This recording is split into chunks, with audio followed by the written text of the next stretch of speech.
par quel chemin on est passé? C'est assez simple en fait avec Maxence.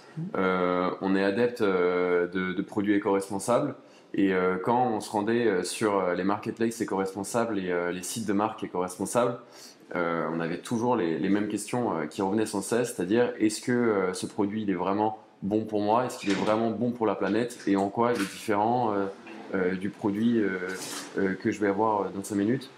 Et du coup, on a créé cette plateforme de live shopping qui permet d'avoir des éléments de réponse en ayant un contact directement avec les entrepreneurs, les hommes derrière les produits, les hommes et les femmes derrière les produits.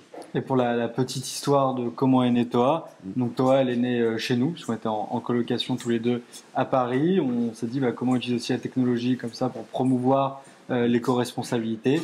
Et donc dans cette aventure, on est maintenant 3. Nous avec tous les deux, mais on a aussi Gabriel qui nous a rejoint, qui est donc notre développeur. Et on est depuis peu incubé à Eura Technologies à Lille pour réaliser cette plateforme.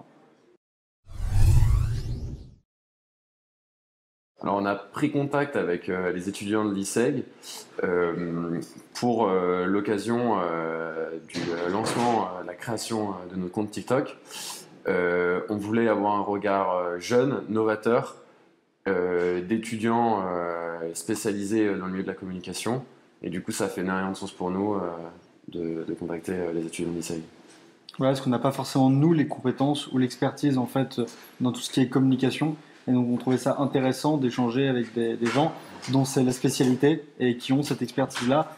Et en plus, voilà, des gens de première année qui ont encore, je pense, toute la curiosité et l'envie du monde de découvrir le monde de l'entreprise et comment ça se passe. On trouvait que c'était vraiment un bon cocktail pour arriver à quelque chose d'intéressant. Pour nous, c'est une expérience qui est vraiment super. Comme disait Thomas, c'est vrai qu'on est arrivé finalement avec peu, juste quelque part des grandes lignes, et ils ont parfaitement en fait réussi à comprendre quelles étaient ces grandes lignes, quels étaient nos besoins, quel était notre ADN, en fait, pour trouver une communication qui était adaptée. Et c'est vrai que ils y ont mis de l'entrain, ils y ont mis de la volonté aussi, s'ils ont cette volonté de découvrir le monde de l'entreprise. Donc nous, le bilan, il est plus que positif. On a adoré cet échange avec ces étudiants. Donc on recommande. Ouais. Moi, le conseil que je prodiguerais, c'est l'originalité et la créativité. Vraiment, les groupes, on a eu plusieurs groupes, on a eu 8 groupes, et les groupes qui sont le plus ressortis du lot, c'était vraiment les idées les plus originales, les plus créatrices.